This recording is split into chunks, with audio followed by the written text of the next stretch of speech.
guys, Queen is back! Ngayon, magpapaganda si ate mong girl. Ayan, daming pimples. Ayan, ayan, dami. Pawis pa. Ako, Diyos ko Lord. Ayan, tanggal ako ng club dyan. Supply si ate. Ayan. May salamin pa yung suklay ko. Shein yan. Ayan. Ayan ang makeup. Mag-a-upgrade tayo. Diba ganyan yung mukha ko? Yan. Ano yan? After, ay, mali pala. Before and after pala yan. May cologne sa ate mong girl. Suklay. Yes. Alam mo, taba mo dyan sis.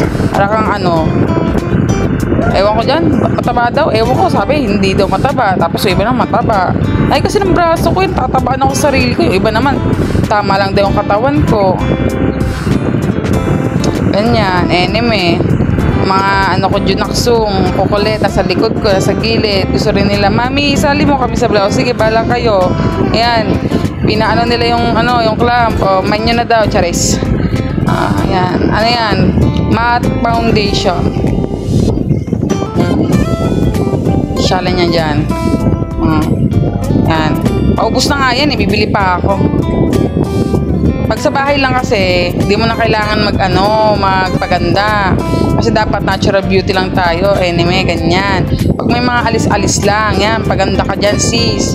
Kung nasa bahay ka, sayang ang makeup. Kailangan pag may alis lang. Syempre, kailangan makita ka ng ibang tao. Maganda ka, kahit tatlo na yung anak mo. Ganun. Yan, tawag dito, lalagay tayo ng matte foundation kasi dami kong pimples. So, init kasi dito sobra. Kaysa naman siguro mainit. Super init, Diyos ko. Yan, ilagay ang pimples para mag-upgrade 2.0 before and after ang kalalabasan nito. Kung may nagbago ba sa aking face lang. Charis. Gusto pala to matte foundation ko. Bibili na lang ulit ako. Yan, sinisimot ko na yan siya dyan para magkasya. Kasi pag nasa bahay lang talaga ako, di talaga ako nagme-makeup. Syempre, sayang ang makeup. Tapos mahuhulas ka lang, pagpapawisan ka kasi super init. Diyos ko. Syempre, dapat bago natin ayusin ang matte foundation, syempre, sinigurado ko munang nag-alcohol muna yung aking mga kamay bago ko ihawak sa aking face. Kasi baka lalong dumami ang aking pimples. Ganun. At yan na nga sinutusan ko na nga yung anak kong kunin yung mahiwagang aking headband sa damitan ko para hindi maano yung buhok ko, magulo. Kasi ayun nga, nag-makeup tayo. Gusto ko planchado yung yung pag-makeup ko.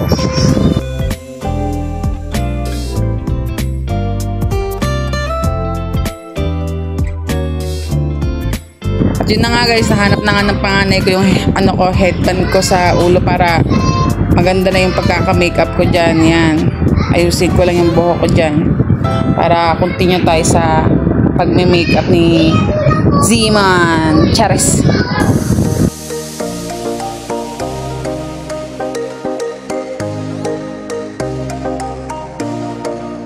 Hi guys, Queen is back. Kaya na nga, pinapantay na nga ni Ziman yung face lock niya. Mandara. Pero medyo different pa rin talaga siya. Wait natin yan. Malalabasan.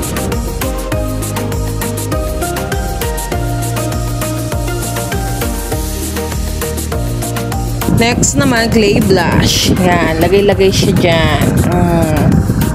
Yan, lagay-lagay siya. Yeah. Just.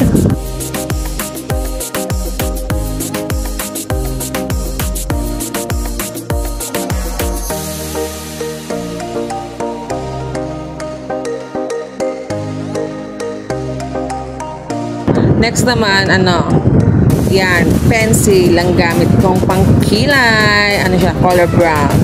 Parang type kong brown. Yan. Yan. Ganyan siya magkilay. Balas na siya dyan. Basta ganyan siya magkilay. Okay na yun. Ganyan lang siya. Ayan na yun. Wala kang lipstick, girl. Pag ganyan-ganyan ka pa ng labi mo, kumalma ka muna.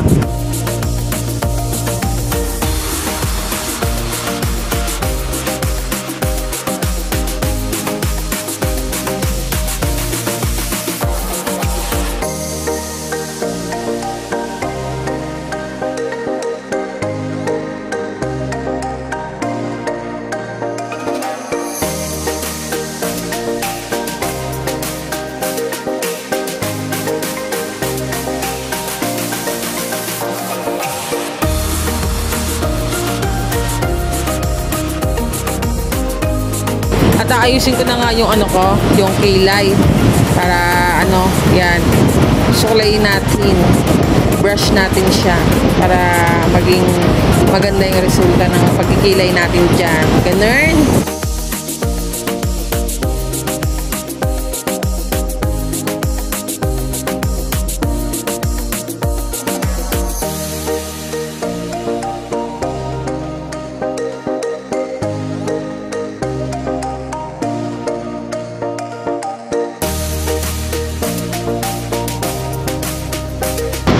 Ayan, may pulbo si ate mong girl.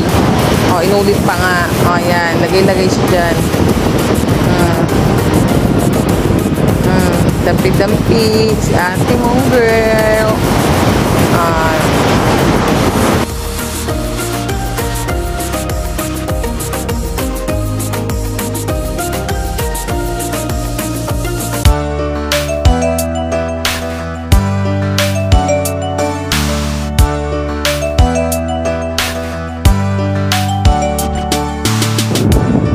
Yan na nga guys, yan ang ginagamit kong face powder. Yan, lalagay na si ate mong girl. Na auntie, tagal-tagal mo dyan. Inip na yung mga nanonood sa'yo. Pagal-pagal mo daw, charis.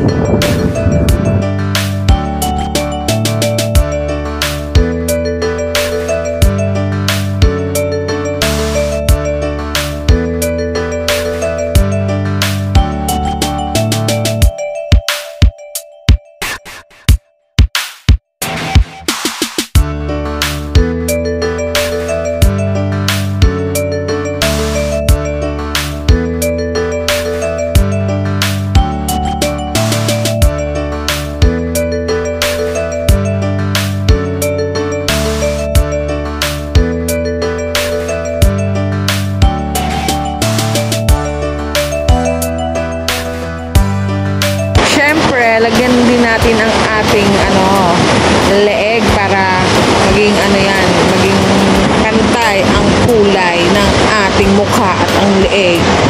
Para hindi tayo mukhang tanga dyan sis. Kasi puti-puti ng mukha ko tapos hindi naman pantay nung sa leg ko. Ano ba yan? Diyos ko. Para kang yan. Bulbasaur. Charis.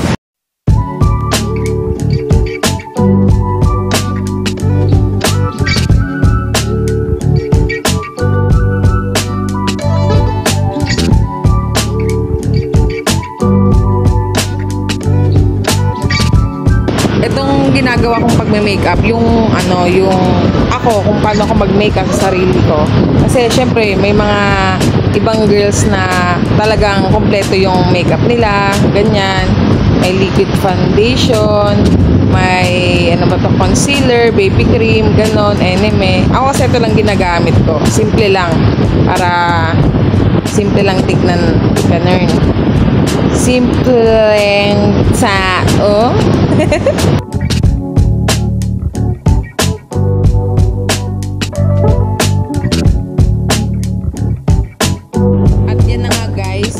Maglalagay tayo niyan ng liquid eyeliner. Yan, gumagamit ako niyan. Tignan mo nga. Tignan nga natin kung marunong si auntie girl mo. Sige na. Sige. Saan mo umpisan yan?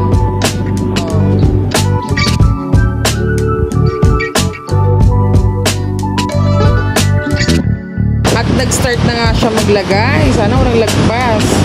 Shit, may lagpas. My God. Diyos ko Lord, lagyanan na lang natin yan. Kapalan na lang natin. Para maganda tignan. Patuyo na kasi ito eh. Kasi nga, di ko nagagamit. Oh, may lagpas siya.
Yan, tanggalin ko muna yung ano dyan, yung mga kalat-kalat para maganda tignan.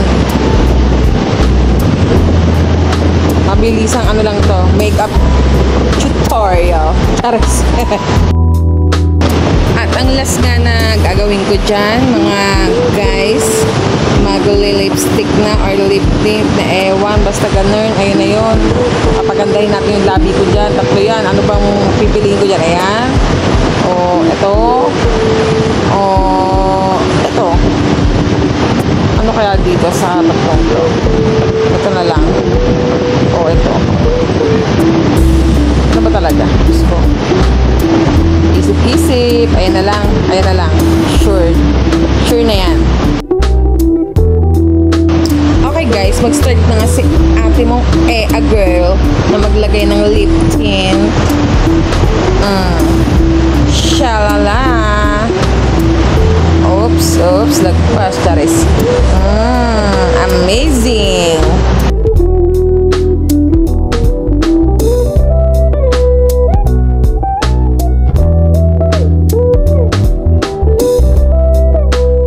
Siyempre, dapat tanggalin ko tong mga kalat-kalat para malinis tignan.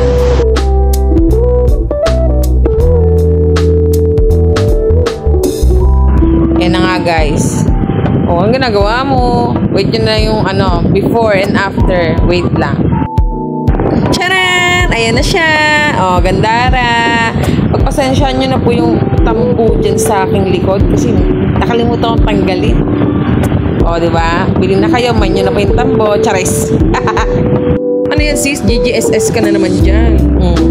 O, nakuha mo pa mag-exercise hapon na. Ano ka ba? Ang ginagawa mo. Sige. Sulitin mo kasi bukas haggard ka na naman kasi nasa bahay ka lang.